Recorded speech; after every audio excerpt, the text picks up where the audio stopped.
Chapter 8. How, by the Allspark, did you manage to get injured like this? Wheeljack scoffed, ignoring the medic's scowl. Ran into some Insecticons a short while ago. Nasty pests. One of them managed to land a lucky hit. Ratchet rolled his optics, scanning the huge scratch across the wrecker's chest, probably a souvenir from the Insecticon's claws. Do I even want to know what you are doing? Wheeljack grinned at him. Just looking for some action, Doc. You know how boring it can get.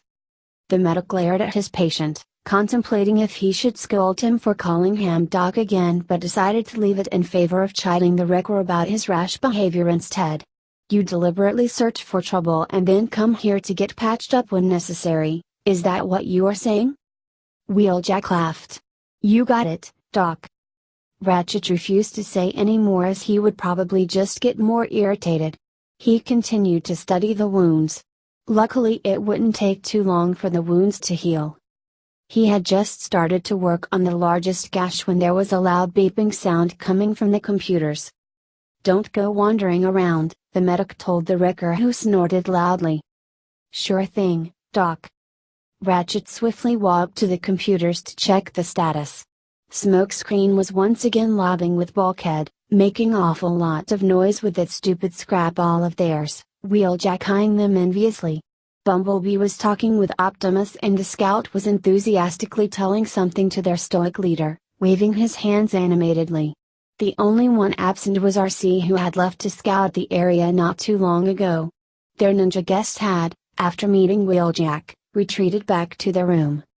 Ratchet narrowed his eyes at the screens before making a surprised noise. It's an Autobot identification beacon. There was a loud thunk as Bulkhead dropped the scrap ball. A what? Ratchet was quickly working on the computer, attempting to make contact with a possible Autobot refugee. According to the beacon, the signal was coming from northern Alaska, in the middle of wilderness. The other Autobots gathered behind him to follow the situation. Are you able to contact them, Ratchet? Optimus asked, staring at the displays with a flashing dot on the map. I'll try, the medic said. Then he cleared his voice box and started. This is Outpost Omega 1, do you copy? There was no response. This is Ratchet of Team Prime, what's your status? Nothing. It could be a trap, Ratchet said, turning to face the others. It wouldn't be the first time the Decepticons used an Autobot identification beacon to lure us out. But we can't be sure, Prime said in a grave tone. We can't overlook it if there's even a small chance that there's a fellow Autobot out there, asking for our assistance. Optimus looked at his team. Bulkhead, Bumblebee, Smokescreen, get ready to roll. Yes, I've been waiting for some action since forever. The medic rolled his optics at Smokescreen's over-enthusiasm. Seriously, the rookie would end up in spare parts someday soon if he wouldn't get more responsible. Speaking of irresponsible bots. So, when do we leave? Wheeljack strolled to stand with the others, a grin on his slightly scarred face. Ratchet frowned at the white wrecker. Didn't you come here to be patched up? You can't go fighting in that condition. Wheeljack shrugged, his smile clearly saying don't be ridiculous, Doc, like that could keep me from fighting. Come on, Doc, you already did your job, and it's not like those little scratches would slow me down. I barely started fixing you, that doesn't mean I'm anywhere near ready. The wrecker scoffed, but his without a doubt snarky response was never heard as Prime intervened. Wheeljack, it would be better for you to stay at the base, Optimus stated, fixing the ruffian with a neutral but stern gaze. There is no need to take unnecessary risks.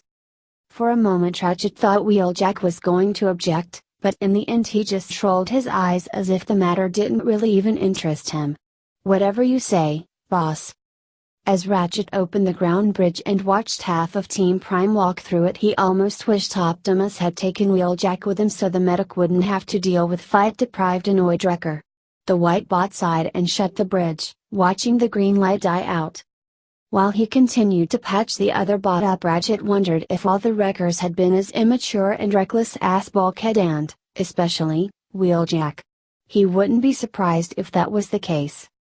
So, the wrecker drawled, clearly still annoyed about being left behind but at least attempting to start some conversation. "Strange ones, those little guests of yours." "They sure are," Ratchet replied, frowning at the wound he was healing at the moment. "Not something I would have ever thought would happen." "Yeah. I mean, ninjas from other dimensions? I would have thought it a great joke if I hadn't met the little guys myself." "So you liked Naruto then?" Ratchet asked, smiling amusedly. "He's like another version of Maiko, only even louder. If that's even possible." Wheeljack let out a rumbling laugh. "So the kid's got spirit." There was a small silence between them and Ratchet moved to fix the next, fortunately smaller wound. "What do you think about them, then?" Ratchet met the wrecker's eyes briefly, slightly surprised at the other's enthusiasm in talking with him. "Well," he began, squinting his optics at the nasty scratch on Wheeljack's arm. "They sure are interesting, though they are not telling awfully lot about themselves. Optimus says they'll speak up when they realize we're not going to double-cross them or something." "Yeah. Wonder what they are hiding, though." Another silence descended upon them and Ratchet continued to quickly and efficiently patch up the wounds. Suddenly another beep from the computers disturbed the peace of the unusually quiet base. "What now?" the white and red medic grumbled, walking back to the screens, Wheeljack at his heels. It took only a moment for Ratchet to find out what was going on. He narrowed his optics at the map appearing on the screens. "What is it, Doc?" "There has been some activity in one of the abandoned Decepticon energon mines that we are keeping an eye on," Ratchet explained. "It's supposed to be stripped clean so there's no reason for anyone to wander around there." "Apparently that's not the case," Wheeljack noted. "Someone should check it out." Ratchet nodded. They couldn't afford to overlook anything that could possibly cost them any energon resources. "So," Wheeljack said impatiently, nodding towards the computers. "Just open the bridge and I'll take care of it." "TSK. Did you not hear me earlier? You're in no condition to fight." "You already finished with the serious ones," the wrecker pointed out. "The rest are barely scratches. And you know someone must go, and you'll have to stay to operate the bridge. So, unless you have any other ideas, just get it over with." Ratchet frowned deeply but couldn't fault the other bot's logic, no matter how much he wanted to. He nodded grimly and set the coordinates for the portal. In no time he was hitting the switch and the green glow once again lighted up the room. "Just don't get yourself killed. All my hard work would be for naught." "Thanks for the help, Doc," Wheeljack said, ignoring his warning and walking towards the ground bridge. "I'll be back in no time." He watched as the swirling green portal appeared to the room. He made sure he would remain unseen in his hiding spot as Wheeljack walked to the ground bridge. This was his chance. The base was almost empty and the only remaining Autobot would be Ratchet. The medic turned his back to the portal when Wheeljack disappeared into it. "Now!" He dashed soundlessly towards the portal, boosting his speed with chakra so he could reach the gate to his freedom before the medic would shut it down. Almost there. He ran into the green glow just when Ratchet hit the switch again. When the ground bridge had faded from existence, there was no sign of the ninja in the room anymore. Wheeljack stepped out from the portal and into the gloomy woods. The afternoon sky was covered with thick dark gray clouds and the gentle breeze of wind brought the smell of rain with it. The forest was silent. A little too silent, in fact. He had been looking forward to a decent fight, not a Sunday stroll. Though it could always be just that famous calm before the storm. The glow died down behind him, leaving him in the gloom.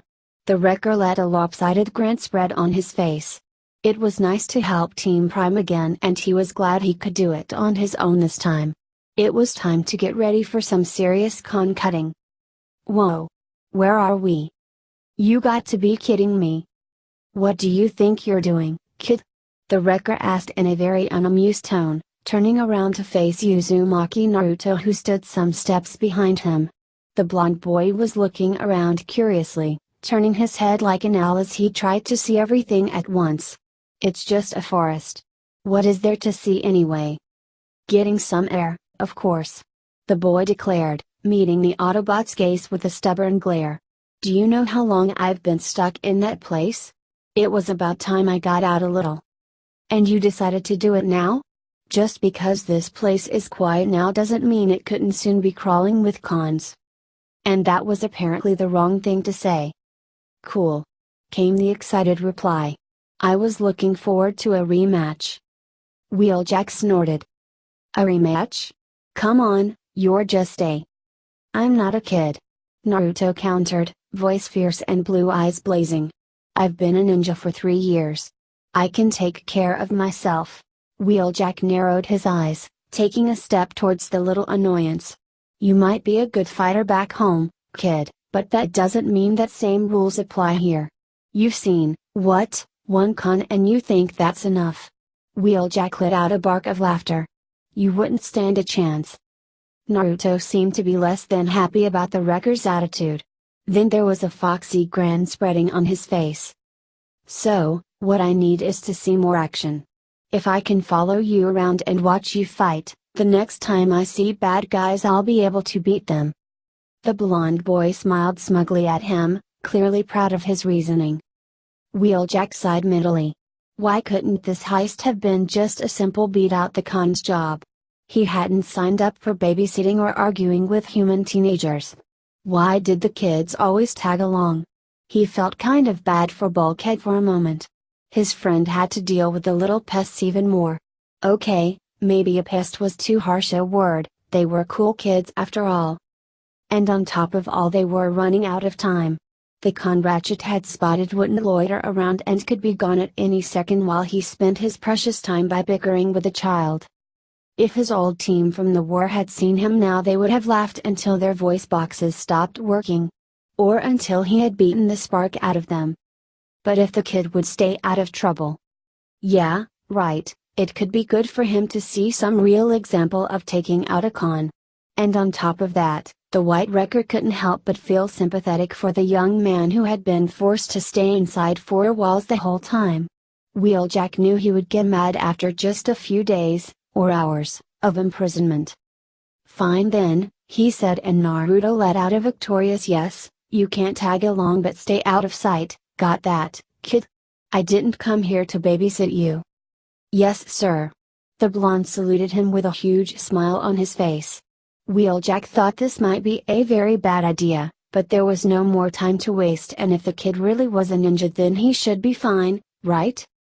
He really hoped he would be alright, otherwise there would probably be a very angry gray-haired ninja back in the base and he would like to keep his optics functioning. Thank you very much. Let's get going then, the wrecker said, turning and starting towards the direction he had been about to head before the interruption. When he glanced behind him Naruto had disappeared from view. At least he does as I say. For now. Wheeljack mentally shook his head. It was time to concentrate to the mission at hand. The mine wasn't far and neither was the Decepticon. He flexed his fingers, ready to grab the swords at the moment he saw a trace of the enemy. There was a clearing ahead and the wrecker strode to the edge of the woods and halted there. A large cliff loomed in front of him on the other side of the clearing. His optics locked on a large crack on the rock. The cave entrance, he thought.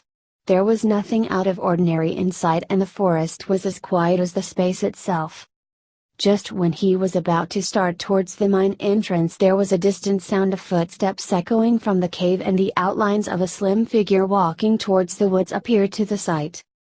Wheeljack changed his posture into a fighting stance as his mask slid into its place. He buried the urge to glance behind him. He would just have to trust that his new sidekick was smart enough to really stay hidden. And then a blue and black Decepticon strode from the darkness into the gloomy afternoon. Wheeljack's optics narrowed. So it was you, he said. Guess there's no point in asking what you were doing in an empty energon mine then, eh? Soundwave had stopped in front of the entrance, staring at the wrecker. Or at least he looked like he was staring at him. It was always hard to tell with the creepy communications chief. Oh, this was going to be interesting. Well, Wheeljack said, his lips twisting into a grim smile. I think this is what they call a rematch then, eh? The blue optics narrowed dangerously. Wonder how you'll do now, without any nice little relics in your back pocket to save the day. Soundwave just tilted his head.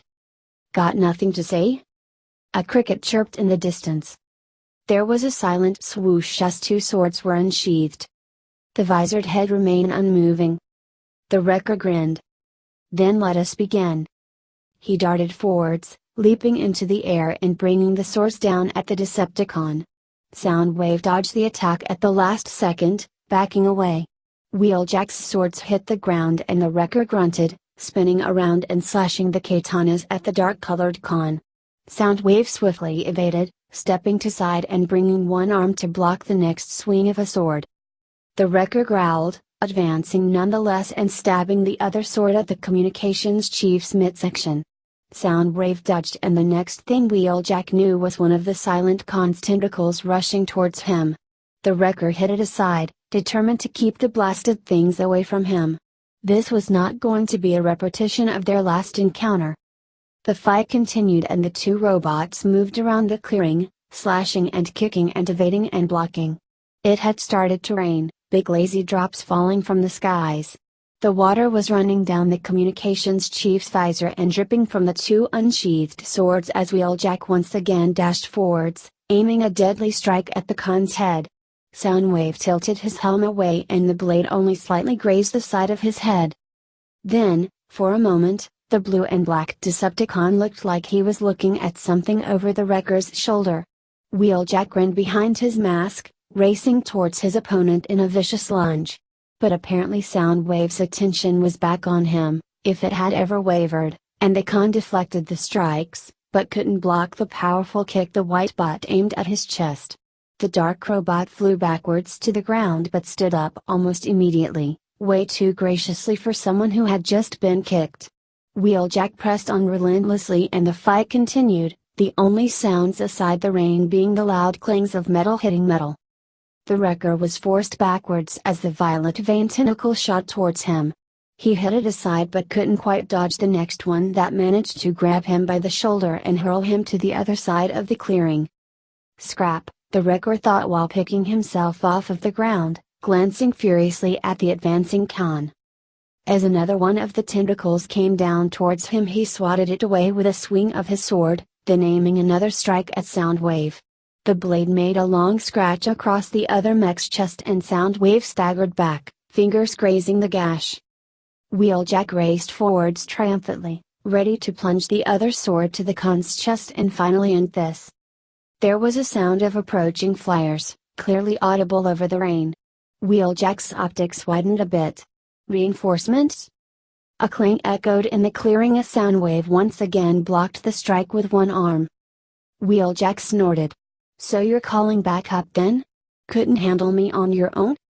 Soundwave just tilted his visored head and Wheeljack had the creepiest of feelings that the other mech was smiling at him. He suddenly remembered when he thought that Soundwave had seen something behind him. The wrecker kicked the other robot away and swiftly retreated a bit, shouting over his shoulder. Naruto, run! There was a roar of jet engines loud enough to make the white bot feel like his audio receptors had been split apart as 5 flyers raced over them, right towards the woods where Naruto was apparently hiding. Wheeljack started to run after them but then he felt something grab his door wing from behind and one of the tentacles threw him to the opposite direction. He landed heavily to the wet ground. The wrecker raised his gaze as he stood up, optics blazing with silent fury and locking onto the dark con standing between him and the woods. You know you can't keep me here long enough, con, he spat, tightening his grip on the swords. Another rumble of turbines split the air and someone landed behind him. But the two of us will certainly be more than enough, wrecker. Wheeljack spun around to face Dreadwing who was just straightening and watching him with cold look in his red eyes. Scrap. Double scrap. Wheeljack hardly had time to evade Soundwave's tentacles reaching him. The air was filled with the roar of Dreadwing's machine gun. How had everything went downhill so fast? Hey, Doc! Wheeljack shouted through the comlink. I really wouldn't mind some backup now. The medic surgeon voice came through the link. What is it, Wheeljack? Soundwave, Dreadwing and a bunch of flyers, if you must know. Just send someone here. The kid might need help. And me too, but I'm not going to say it aloud, he though while lunging at Dreadwing, swords cleaving the air and rain. The kid? Ratchet's voice was confused before the realization dawned at him. Is Naruto there? What in the name of Primus were you thinking? Now's not the time for pointing fingers, Doc. I'll call for reinforcements. Ratchet's voice was tight and Wheeljack was glad the medic didn't waste more time bickering. Just hold on, Wheeljack. Sure thing, Doc. Though that might be easier said than done, the wrecker thought grimly as he adjusted his grip on the blades, ready to face the two advancing Decepticons. RC was walking through the empty corridors of the missile silo. Nothing unusual had happened during scouting. The deserts had been desolate and with no signs of enemy activity, so she had ended up just driving around the silent roads.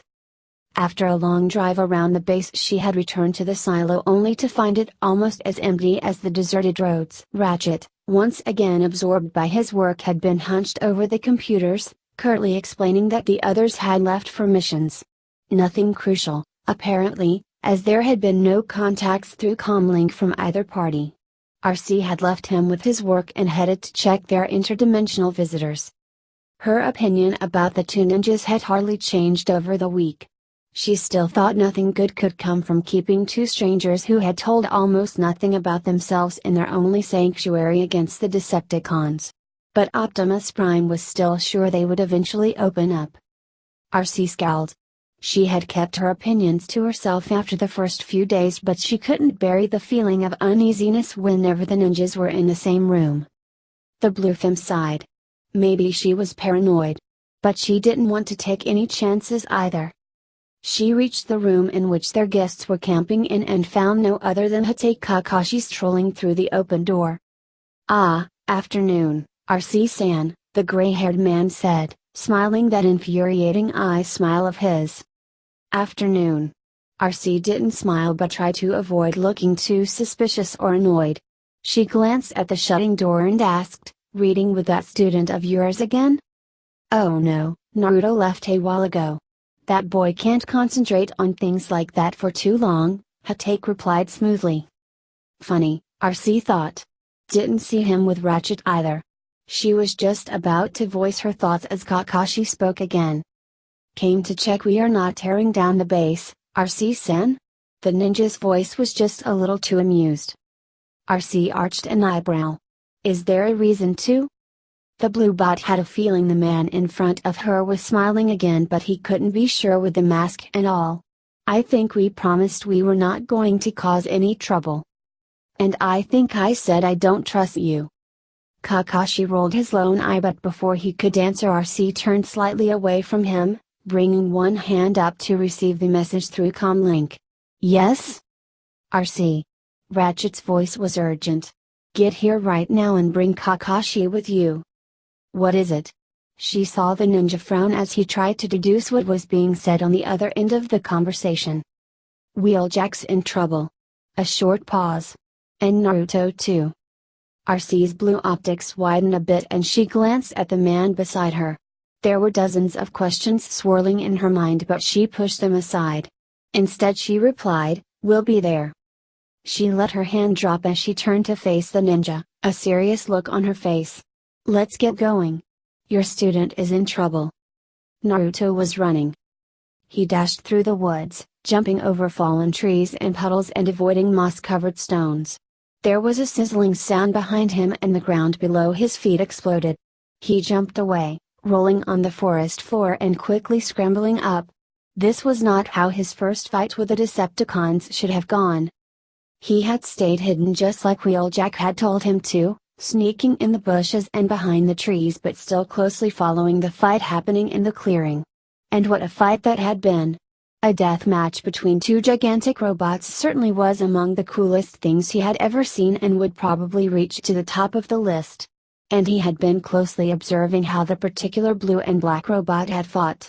Kakashi-sensei would be proud of him, after his teacher was done scolding him for leaving the base, of course.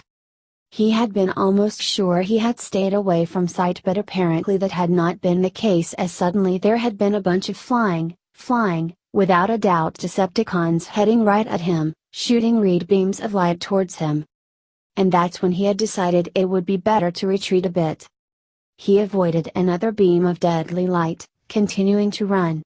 But running wouldn't save him in the end. He needed to fight back. He stopped dead on his tracks as one of the enemies landed right in front of him, transforming into a black and violet robot with wing parts draped behind its back. It turned its visored helm down at him and aimed a triangle-shaped weapon straight at him. Uh-oh, he thought, and quickly leapt behind a large rock as the red, burning beams of light shot past him. Now, he thought determinedly, hands flying through familiar seals, it's showtime. Kage Bunshin no Jutsu. He shouted, and a bunch of clones appeared around him. Okay, let's go guys. He cried and darted behind his cover, the doppelgangers right behind him. There would be no use using kicks and punches against this foe.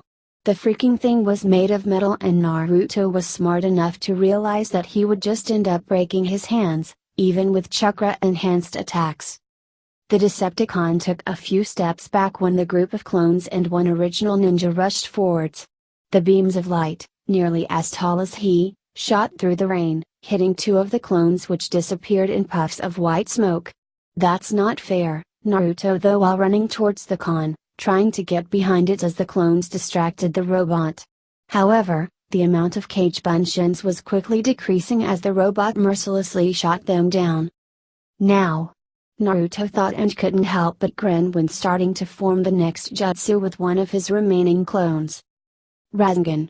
He shouted, the ball of swirling energy in his hand as he dashed towards the tall robot that was just about to turn to face him as the last of the other clones dispersed in white smoke. Too late. Naruto thought, and slammed the Rasengan to the robot's side. There was a screeching sound of crumbling metal as the Decepticon's side exploded in sparks and bits of scrap. The con staggered back and fell to the ground, trying desperately to get back up despite the grave injuries. Ha! Take that! Naruto shouted, triumphantly punching the air. But there was no break for him as there was another blaze of red light shooting past him and hitting a nearby tree with a loud crash. Oh come on! Naruto grumbled, evading the next shots. Another Decepticon, looking just like the first one, had landed, running towards him and firing all the time with the triangular gun. While dodging the rapidly fired shots, he formed another set of all too familiar hand signs. 6 more clones poofed to existence beside him. Okay, let's try the same tactic. Naruto shouted at his Kage Bunshins, circling behind another large rock and racing back towards the robot. One of his clones was already hit and met its demise in a cloud of smoke. They were dropping like flies. He should try to end this as quickly as possible. He dodged another beam of red by hair's breadth and jumped away from the splinters of wood when another shot hit a tree behind him.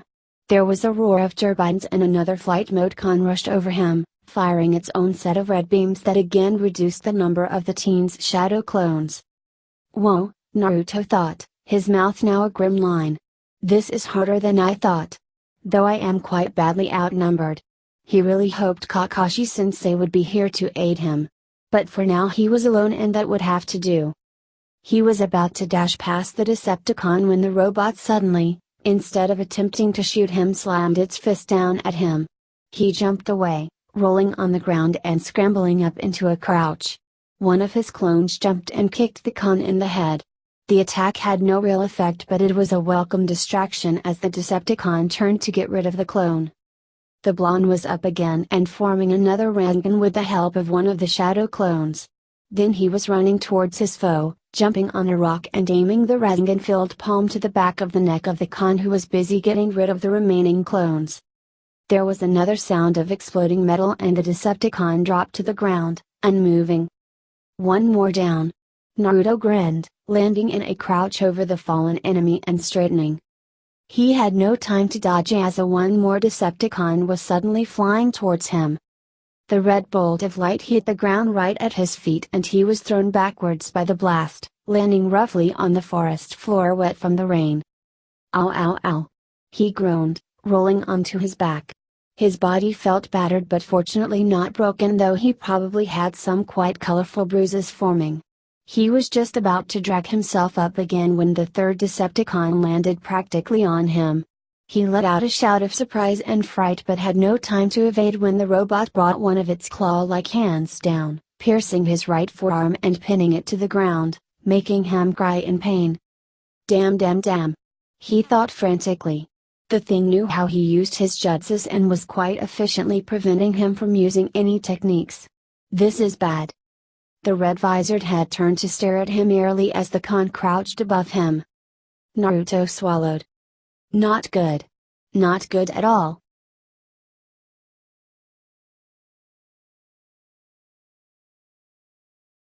Well, that's the ending of that chapter. I do hope you enjoy this video. If you like to see more, remember to hit that like button, subscribe to this channel and leave a comment down below. Until next time.